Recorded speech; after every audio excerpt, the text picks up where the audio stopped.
नमस्कार विद्यार्थियों, शिक्षा का सफ़र में आपका स्वागत है। आज हम कक्षा 10वीं हिंदी क्षितिज के प्रसिद्ध कवि सूर्यकांत त्रिपाठी निराला द्वारा रचित कविताएं उत्साह और अट नहीं रही है कवि का परिचय तथा कवि परिचय से जुड़े महत्वपूर्ण एक पंक्ति प्रश्नोत्तरी लेकर आए हैं।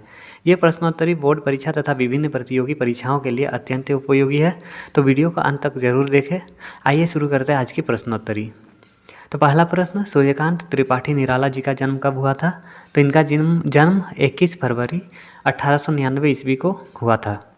अगला प्रश्न, सूर्यकांत त्रिपाठी निराला का जन्म कहाँ हुआ था? तो इनका जन्म महिसादल, मेदिनीपुर जिला, पश्चिम बंगाल में हुआ था। अगला प्रश्न, सूर्यकांत त्रिपाठी मूलतः कहाँ के निवासी थे? तो ये मूलतः गढ़ाकोला, उन्नाव जिला, उत्तर प्रदेश के निवासी थे। अगला प्रश्न, इनके पिता का नाम क्या था? तो इनके पिता का नाम राम सहाय त्रिपाठी था। अगला प्रश्न, इनकी माता का नाम क्या था? तो इनकी माता का नाम रुक्मिणी देवी था। अगला प्रश्न, उनकी पत्नी का नाम क्या था? तो इनकी पत्नी का नाम मनोहरा देवी था।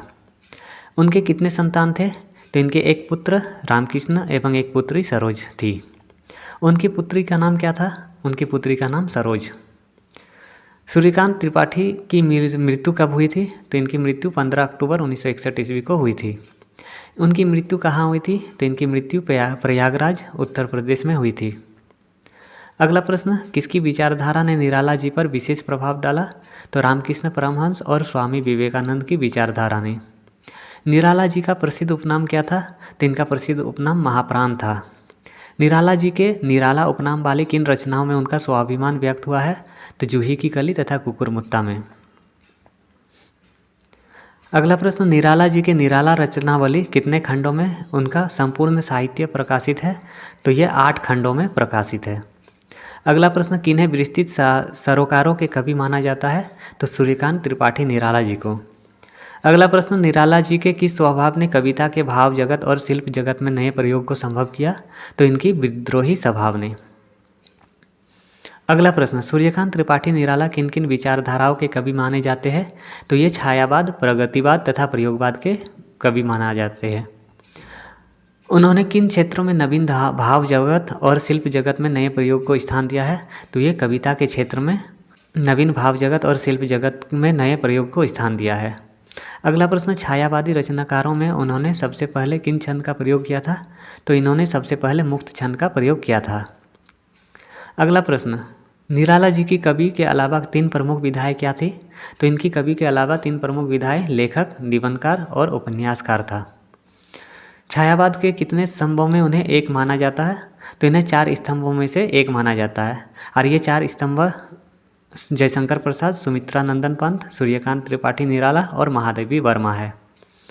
अगला प्रश्न, निराला जी की प्रमुख रचनाओं में मूल तत्व क्या है? तो इनकी प्रमुख रचनाओं में मूल तत्व विद्रोही चेतना, मानवतावादी दृष्टिकोण और मुक्त छंद है। अगला प्रश्न, निराला जी की प्रमुख कविता उत्साह किसमें संकलित है? तो इनकी प्रमुख कविता उत्साह अनामिका काव्य संग्रह में संकलित है।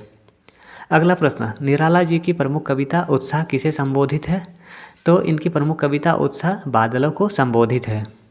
अगला प्रश्न, उत्साह कविता में कौन पीड़ित प्यासे जन की आकांक्षा को पूरी करने वाले हैं? तो ये बादल। अगला प्रश्न, उत्साह कविता में कौन नई कल्पना और नए अंकुर के लिए विध्वंस, विप्लव और क्रांति चेतना को संभव करने वाले हैं? तो ये बादल। अगला प्रश्न, उत्साह में सामाजिक क्रांति या बदलाव की निराला की कल्पना किसके द्वारा व्यक्त की गई है? तो ये बादलों तथा वर्षा के माध्यम से। अगला प्रश्न, साहित्य में सामाजिक क्रांति या बदलाव को निराला जी किस संदर्भ में देखते हैं? तो ये नवजीवन तथा नूतन कविता के रूप में देखते हैं। अगला प्रश्न, निराला जी की दूसरी कविता अट नहीं रही है किस ऋतु की मादकता को प्रकट करती है? तो इसकी दूसरी कविता अट नहीं रही है फागुन बसंत ऋतु की मादकता को प्रकट करती है। अगला प्रश्न, निराला के अनुसार जब मन प्रसन्न होता है तब हर तरफ किसका सौंदर्य और उल्लास दिखाई पड़ता है? तो फागुन का। अगला प्रश्न, उत्साह कविता में कवि बादलों को क्यों पुकार रहे हैं? तो उत्साह कविता में कवि बादलों को पूरे आकाश को घेरकर गरजने और वर्षा करने के लिए पुकार रहे हैं। अगला प्रश्न, उत्साह कविता में धराधर का क्या अर्थ है? तो उत्साह कविता में धराधर का अर्थ जल की धाराओं को धारण करने वाला अर्थात बादल है। अगला प्रश्न, कवि बादलों के किस रूप का वर्णन करते हैं? तो कवि बादलों के सुंदर, काले व घुंघराले स्वरूप को वर्णन करते हैं। अगला प्रश्न, कवि निराला जी के अनुसार बादल किसकी कल्पना की तरह चंचल और मनोहर प्रतीत होती है? तो बच्चों की कल्पना की तरह। अगला प्रश्न, कवि के हृदय में कौन सी नई प्रेरणा और नई चेतना जगाती है? तो कवि के हृदय में बिजली की चमक नई प्रेरणा और नई चेतना जगाती है। अगला प्रश्न, उत्साह कविता में किसकी अपार शक्ति छिपी हुई है? तो उत्साह कवि में बादलों की अपार शक्ति छिपी हुई है। अगला प्रश्न, कवि किससे अनुरोध करता है कि वे संसार में नई ऊर्जा और नया जीवन भर दे? तो कवि बादलों से अनुरोध करता है। अगला प्रश्न, कवि के अनुसार संसार के सभी लोग क्यों परेशान और व्याकुल है? तो कवि के अनुसार संसार के सभी लोग अत्यधिक गर्मी और सूखे के कारण परेशान और व्याकुल है। अगला प्रश्न, कवि के अनुसार गर्मी के कारण संसार के सभी लोग कैसे हो गए हैं? तो कवि के अनुसार गर्मी के कारण संसार के सभी लोग बेचैन और व्याकुल हो गए हैं। अगला प्रश्न, कवि बादलों से किस दिशा से आकर घेर कर आने के लिए कहते हैं? तो कवि बादलों से किसी भी दिशा से आकर आकाश को घेर कर आने के लिए कहते हैं। अगला प्रश्न, कवि बादलों को अपनी वर्षा से किन्हें तृप्त करने के लिए कह रहे हैं?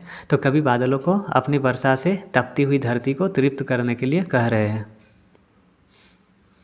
अगला प्रश्न, कवि बादलों को क्या करने का आह्वान करता है ताकि धरती पर नया उत्साह और जीवन का संचार हो सके? तो कवि बादलों को गरजने और वर्षा करने का आह्वान करता है।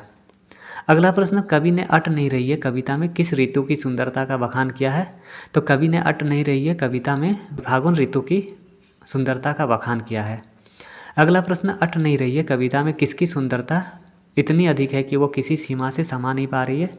तो अट नहीं रही कविता में फागुन ऋतु की सुंदरता इतनी अधिक है कि वो किसी सीमा में समा नहीं पा रही है। अगला प्रश्न, कवि के अनुसार किसकी मनोहर आभा पूरे शरीर और प्रकृति पर छाई हुई है? तो कवि के अनुसार फागुन की मनोहर आभा पूरे शरीर और प्रकृति पर छाई हुई है। अगला प्रश्न, कवि किसकी जीवनदायी सांस लेने की बात कर रहे हैं? तो कवि फागुन की जीवनदायी सांस लेने की बात कह रहे हैं। कवि ने कैसे प्रत्येक घर आनंद उल्लास और सुगंध से भर जाने की बात कर रहे हैं? फागुन में जीवनदायी सांस लेने से। अगला प्रश्न, फागुन ऋतु किसमें उत्साह का संचार करते हैं? तो फागुन ऋतु पक्षियों और प्राणियों में उत्साह का संचार करते हैं। अगला प्रश्न, किस ऋतु के आने से उड़ने फुदकने और सक्रिय होने की प्रेरणा मिलती है? तो फागुन ऋतु के आने से उड़ने फुदकने और सक्रिय होने की प्रेरणा मिलती है। अगला प्रश्न, कवि किस सुंदर दृश्य से अपनी दृष्टि हटाने का प्रयास करते हैं? तो कवि फागुन की सुंदर छटा से अपनी दृष्टि हटाने का प्रयास करते हैं। अगला प्रश्न, किसकी मादक छवि कवि के मन से नहीं हट रही है? तो फागुन की मादक छवि कवि के मन से नहीं हट रही है। अगला प्रश्न, वृक्षों की शाखाएं कैसे भर गई है? तो वृक्षों की शाखाएं नए पत्तों से भर गई है। अगला प्रश्न, अट नहीं रही है कविता में कवि ने पत्तों को किन रंगों से लदा हुआ बताया है? तो अट नहीं रही है कविता में कवि ने पत्तों को हरे एवं लाल रंगों से लदा हुआ बताया है। अगला प्रश्न, कवि के अनुसार प्रकृति के हृदय में किसकी माला सजी हुई है? तो कवि के अनुसार प्रकृति के हृदय में सुगंधित फूलों की मालाएं सजी हुई है। अगला प्रश्न, किसका प्रत्येक पत्ते शरीर और प्रकृति के अंग प्रत्यंग में सौंदर्य तथा यौवन बिखरा हुआ है? तो प्रकृति के किसका प्रत्येक पत्ते शरीर और प्रकृति के अंग प्रत्यंग में सौंदर्य तथा यौवन बिखरा हुआ है? तो प्रकृति के। अगला प्रश्न, अट नहीं रही है कविता में किसके आगमन से प्रकृति में उल्लास सौंदर्य नवीनता तथा जीवन शक्ति का चित्रण किया गया है? तो फागुन ऋतु के आगमन से। अगला प्रश्न, उत्साह और अट नहीं रही है कविताओं में कवि कौन है? तो इनकी कवि सूर्यकांत त्रिपाठी निराला है। उत्साह कविता में कवि किसे संबोधित करता है? तो उत्साह कविता में कवि बादलों को संबोधित करता है। अगला प्रश्न, उत्साह कवि का मुख्य भाव क्या है? तो उत्साह कविता का मुख्य भाव क्रांति, नवजागरण और उत्साह का संदेश है। अगला प्रश्न, कवि बादलों से क्या करने का आग्रह करता है? तो कवि बादलों को गरजने और वर्षा करने का आग्रह करता है। अगला प्रश्न, उत्साह कविता में बादल किसके प्रतीक है? तो उत्साह कविता में बादल क्रांतिकारी शक्ति और परिवर्तन के प्रतीक है। अगला प्रश्न, उत्साह कविता में धरती की प्यास बुझाने वाला कौन है? तो उत्साह की कविता में धरती का प्यास बुझाने वाला बादल है। अट नहीं रही है कविता में किस ऋतु का चित्रण है? तो अट नहीं रही है कविता में फागुन ऋतु का चित्रण है। अगला प्रश्न, अट नहीं रही है कविता में प्रकृति का कौन सा रूप दिखाई देता है? तो अट नहीं रही है कविता में प्रकृति का सौंदर्यपूर्ण और यौवनमय रूप दिखाई देता है। अगला प्रश्न, फागुन ऋतु में पेड़ों के पत्ते किन रंगों के दिखाई देते हैं? तो फागुन ऋतु में पेड़ों के पत्ते हरे एवं लाल रंगों के दिखाई देते हैं। अगला प्रश्न, अट नहीं रही है कविता में कवि किसकी आभा से प्रभावित है? अट नहीं रही है कविता में कवि फागुन की आभा से प्रभावित है। अगला प्रश्न, अट नहीं रही है कविता में प्रकृति किससे भर उठी है? तो अट नहीं रही है कविता में प्रकृति सुगंध, सौंदर्य और उल्लास से भर उठी है। अगला प्रश्न, उत्साह कविता में कवि किस प्रकार की चेतना जगाना चाहता है? तो उत्साह कविता में कवि नवचेतना और क्रांतिकारी चेतना जगाना चाहता है। अगला प्रश्न, अट नहीं रही है कविता में कवि किस रस की अभिव्यक्ति की है? तो अट नहीं रही है कविता में कवि श्रृंगार रस की अभिव्यक्ति की है। अगला प्रश्न, उत्साह कविता में कवि प्रमुख रस कौन सा है? उत्साह कविता में प्रमुख रस वीर रस है। अगला प्रश्न, निराला जी को हिंदी साहित्य में किस छंद के प्रवर्तकों में माना जाता है? तो इन्हें मुक्त छंद के प्रवर्तकों में माना जाता है।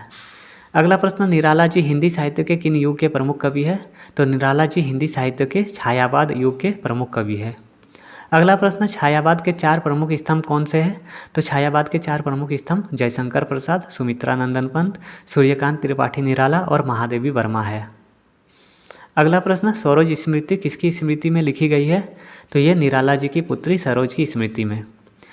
अगला प्रश्न, निराला जी की प्रसिद्ध कविता राम की शक्ति पूजा किस काव्य विधा से संबंधित है?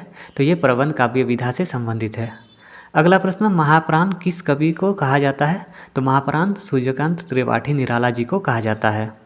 तो विद्यार्थियों, आज की उत्साह अट नहीं रही है तथा कवि सूर्यकांत त्रिपाठी निराला से संबंधित एक पंक्ति प्रश्नोत्तरी यही समाप्त होती है। उम्मीद है कि ये प्रश्नोत्तरी आपके परीक्षा तैयारी में बहुत मदद करेंगे। मिलते हैं अगले वीडियो में एक नया अध्याय के साथ। इस सफ़र में हमारे साथ जुड़े रहने के लिए धन्यवाद।